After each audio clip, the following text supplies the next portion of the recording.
In this video, I want to talk a little bit more about Socrates. This is going to be a short video, and so I certainly won't be saying everything there is to say about the life and philosophy of this incredibly important figure. Rather, I just want to add a few details that I think are important to the what's already in the textbook and in the other videos that you're looking at by Dr. Cooper. So Socrates was just absolutely infuriated by the sophists. Remember, the sophists were these intellectuals, but they weren't really philosophers. They were relativists and skeptics, and they weren't really seeking the truth. He was upset with them because they charged for their services, which a true philosopher would never do, and because they were not seeking truth. Um, Socrates went around uh, seeking truth, and he went around doing his philosophy by engaging people in conversation. And this is very important. His method was very important. Um, we've uh, we've got a couple of names for his method. I mean, one name is just the Socratic method.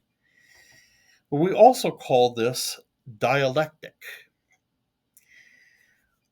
But the reason Socrates chose this method may have been partly that he was illiterate. We're not for sure about that. We don't know whether Socrates could read or write. But one thing that we know is that he thought that writing down philosophy was a bad idea. He thought that it was a huge mistake that the myths and the stories of Homer and Hesiod had been chronicled and written down. Uh, once they were written down, he thought people saw them as final wisdom, but he thought knowledge doesn't work that way. Knowledge is dynamic, and only in conversation can we continue to keep knowledge alive and growing. So he thought that conversation, dialogue was necessary, a necessary part of doing philosophy. Well, this method earned him a couple of nicknames, and I want you to know these nicknames. Who knows? They could end up on an exam or something. Wink, wink. The first is the gadfly. And I don't think this nickname was a compliment, by the way. A gadfly is this rather annoying fly that would buzz around and bother people. But Socrates embraced this nickname, saying, "Yes, I am a gadfly, and Athens is a sluggish horse, and I am here to sting it into life." The other was that of an intellectual midwife. Think of what a midwife does. A midwife helps a mother to give birth. Well, that's how Socrates saw his role. He wasn't up on a hill preaching or telling people what they ought to believe. Rather, he was asking critical questions, and by doing so, whittling away all the false answers and allowing them to give birth to the truth. He was helping them to deliver the truth in themselves.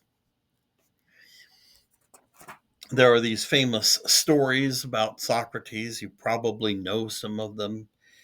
You might know the story of the oracle at Delphi, which pronounced that Socrates was the wisest man in Athens. And when it made this proclamation, his friends ran and told him, and Socrates' response was, "Well, if that is so, it is because I know but one thing, that I know nothing." that humility is very important. And I think that is the starting place of philosophy. We must rid ourselves of all of our biases and prejudices before we can begin. We must admit that we know nothing before we can learn anything for sure. Um, how does the story of Socrates end? Well, you might know something of that story too. Socrates was charged with the crimes of impiety and corrupting the youth, and a jury of 501 of his peers convicted him by a small majority, and he was sentenced to death by drinking hemlock. And in the year 399 BCE, at the age of 71, he he said goodbye to his friends and made sure his debts were paid, and he drank his hemlock and died.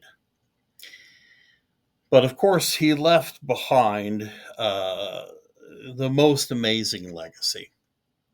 We'll be talking about his philosophy mostly through the work of Plato. And I'll talk in the next video a little bit about how it's difficult to distinguish Socrates and Plato. But let me say here a little bit about what we know of Socrates' moral philosophy. So, one thing that we know that Socrates said is he said that to know the good is to do the good.